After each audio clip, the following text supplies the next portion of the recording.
years. We're so partisan, we're so political, people miss the point when you talk about it. They look at the person.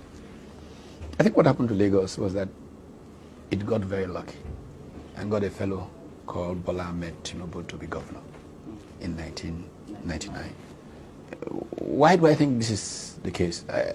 Again, in 1998, after he returned from exile, I ran into him at an event. In fact, he came to me. I didn't really know him. I knew of the name. And he came to me and said hello and said, look, I wanted to meet you when we're in exile. Whenever Nadeko gathered to say, look, what should we do?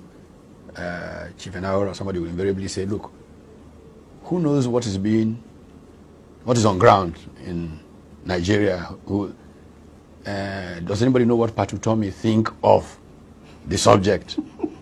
And he said, invariably, he would be the one. He would have read what I would have written, and he would offer the Utomi position. And that often was where Nadeko chose to go. And I thought, I said, that's very kind of you all. And blah, blah, blah.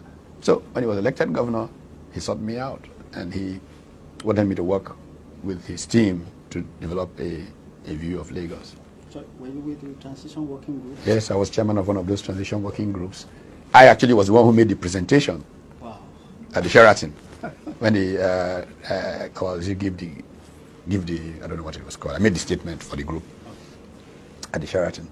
But after that, I was then invited to what was like a retreat of the team that he was going to work with in Ijebu-Ode, a Gateway Hotel in Ijebu-Ode. And subsequently, after he became governor, I used to actually lead the cabinet retreats that they had. Oh, they were having retreats? Oh yeah, every quarter in Akodo. Everything that's happening in Lagos was planned back then. That is why my respect and regard for him is extraordinary. And I told somebody this story a few days ago. Why do I think that Bola Tinubu is a leader? In those early days, there was tension. He didn't get along with his deputy. And at one of those retreats we had in Akodo, and of course everybody would talk. In spite of the tension, everything was flowing very smoothly.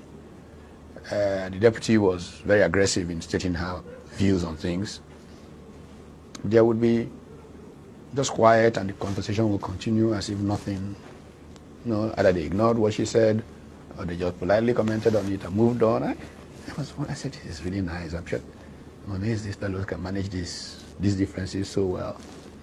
That went on until one day that the governor had something to run into Lagos for.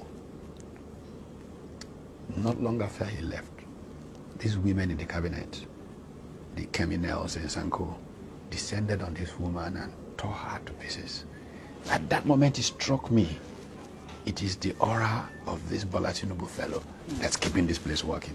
That was the day he won my respect.